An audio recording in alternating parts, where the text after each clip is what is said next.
voina chuan guitar lesson thar kan zir lenga voina kan zir tur chu Israel Lalbiakrema zai kan vawr lai ni tila sakha Perhdan kan don ni ahla hi standard key chu B nia ase bar chord perthiam lo tam takanama wangin G in karon soi fi don ni G thawa standard key ain met perduni chuan keponei tan chuan 4th fret a hinin wanga hetlai B bass line ni ma hei G lo kan to chiang hetlai ni nga kan ka kha G ni chiang ta chang khan tu na ka chord ron soi tur zong zong nen khan in milvek don atlai in vada chiang yang kan Perhdan ni she themol samnan G to peng karon soi yang G in kan langa ania ma di kan mang ve don lowa ta jun aki niam kan mang don lowa sang a C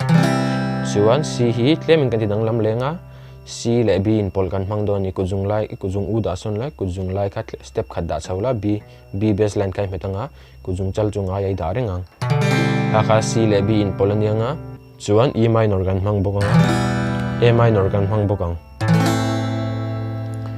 a intro a hian chord progression pakhat kan nei nga intro chord progression le a verse nang dona a Perhdan point ang vek don ni chu ngun tui nongai thladon ni ma sabara chun G E minor G C kha vai khat a intro kan kwal don ni ama sabara chuan G a hian tiang kan strum don a intro a hian ama sabara chuan G a down down up up down up down down up tiang kan strum ang buang chang no down down up up down up down down up chuan G bass line kan metanga chuan F sharp tikhan bulchai no down down up up down up down down up chuan E minor kan lutanga E minor a hian down down up up down up down down up down tikhan kan tiang hai F sharp bass line tho ka phle bulchai no E minor ka down down up up down up down down up down tikhan no chuan G a down down up down up khavoi hi kan kualang G a alet liang down down up up down up down down up up down up tikhan kalanga chuan C a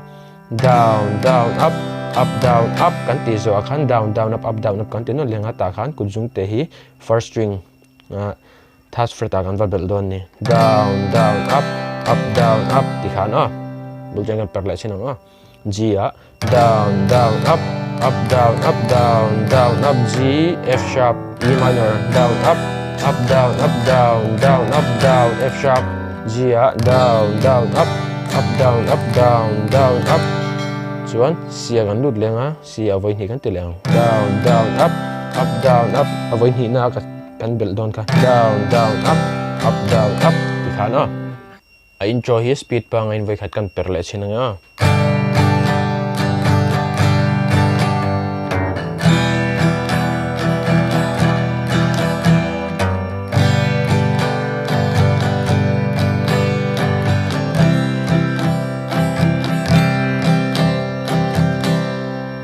chuan G jeng kan chan lenga verse kan lut chiang a verse hian chord progression ngai tho G E minor G C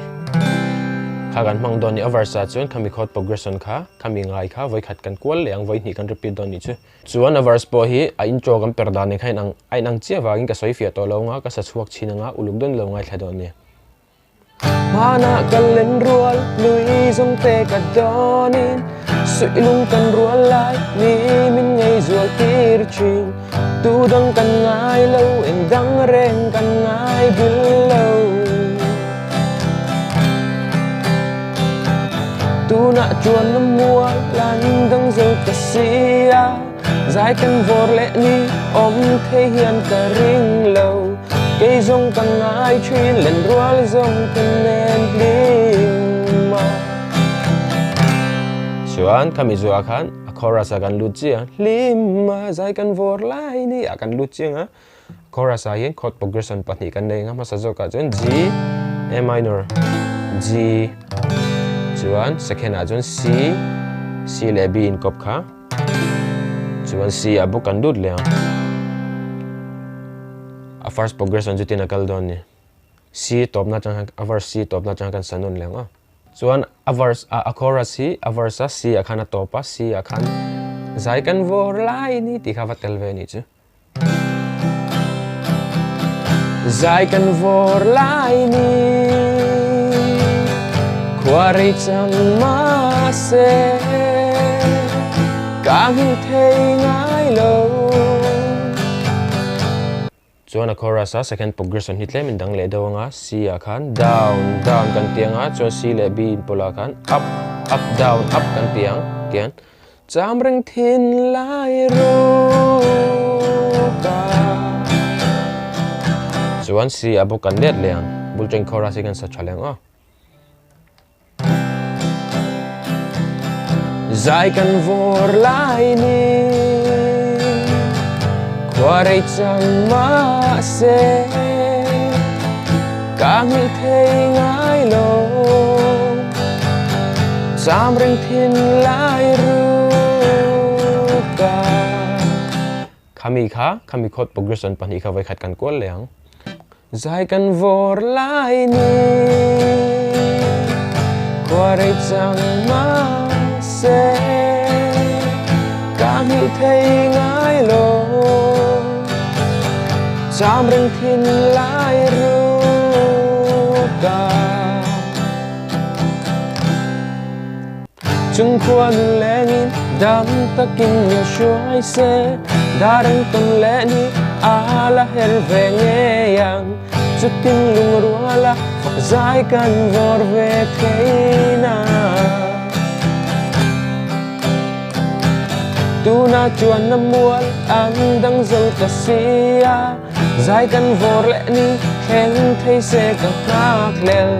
cây zong ka ngai chuyên len rual zong kan nen hi ma zai kan vor lai ni khwarai chang ma se kang thei ngai lo cham reng thin lai ru ka za na na na khwarai chang ma se kang thei ngai lo cham reng thin lai ru